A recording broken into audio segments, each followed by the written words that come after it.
Good morning. For everybody that's asking why didn't they evacuate, it's because these people live really at the top of a mountain, and they got the same flood warning that we got, and we got lucky. So 2 hours all around us, there's devastating floods, and we normally get a flood, but in this event, our dam held, and our ground was so dry to begin with that the amount of rainfall we got was less than they got up in the mountains, and our ground really just soaked it up.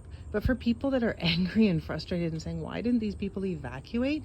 They were under the same flood warning that we are. We're not as high in elevation, and we usually get a pretty good flood so that we can't get down to the one end of our street.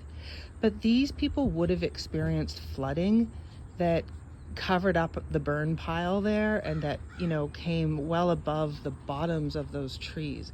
The flooding would have been over top of the horses' backs. It would have been halfway up to that blue building if we had experienced half the flooding that the folks up in the mountains higher than us felt.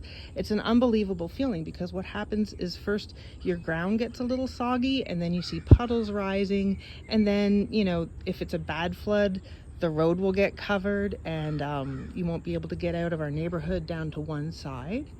But that would be a fairly normal event for us. Well, for those people, they saw those things happen, and very, very quickly after they saw the first signs of some normal flooding, they were under several feet of water. It would be over top of the chain link fence and to the level of the horses' backs. And that happened so quickly. And these people would have had to drive down the mountain. They would have needed to go out hours to get away from the kind of flood that hit them. And that's why people didn't evacuate. And I just wanted to have this little insider's view, because we got so lucky, and our dam held and our creek bed held. But this is a situation that we could have easily been in. That's why they didn't evacuate.